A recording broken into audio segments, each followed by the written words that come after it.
want to start off by saying if you're watching this video, then thank you. For those of you that came from my past compilations, I want to say thank you for sharing your experience with Monster Hunter with me, and to thank you even more for following me here to try this out and pursue something different. I hope that you'll bear with me since this is going to be the first time I've tried something like this in a long time, and try to provide something of value to you. So I'm going to start off with something short to test the waters. Now that Monster Hunter is a little past its heyday, I want to talk about why Monster Hunter has been so special to me over the years, and what I think sets itself apart from so many other games, and how in its current iteration, it's gotten just a little bit better. To me, Monster Hunter has always been something like an MMO that isn't quite one by definition. It's always been a game focused on you, the player, growing and changing, and that feeling of progression is what gives it that kind of addiction to keep going. And with time, you'd find yourself at the end of the game still wanting more, because there was always more room to improve and more goals to reach.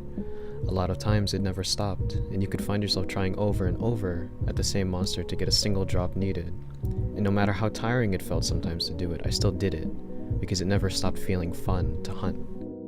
In any MMO, or any kind of game for that matter, I feel like a boss fight should tell a story, or be unique not in just what you have to learn to beat it, but how the boss expresses itself in its own way. I'll be honest and say that in some cases Monster Hunter isn't as diverse as I'd like it to be, but there's still a clear indication of personality to the monsters we fight. There are monsters that are simple and straightforward, and some that are complex and seemingly random. Some can be passive and use tools or deception to defend itself, some that command respect, and some that behave docile and slow. Over so many years of games, we've seen so many different kinds of monsters that while some admittedly are a bit samey to each other, they're always examples of something different to one another. I think that at the very least, Monster Hunter always succeeds in making the player feel like they're fighting something greater than they are. Through the narrative of games in the past, and especially in the newest game, most missions and direction of the story offer a greater progression of fighting monsters for menial reasons to slowly grow into a greater sense of humans versus the primeval instinct of monsters in a battle of nature. Through this comes the sense of unity that I feel when I play Monster Hunter. In the past games I remember playing Tri on my Wii well past its most active years, and even then I was still able to make connections and bonds with people.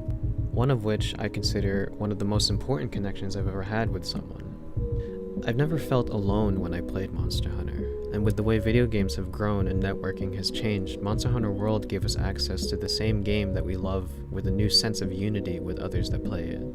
Watching streams of other people playing and seeing their reactions, seeing the way they play and the fun that they had, was such a heartwarming experience for me. And while it's not perfect, the online community of Monster Hunter, old and new, is something I've always loved.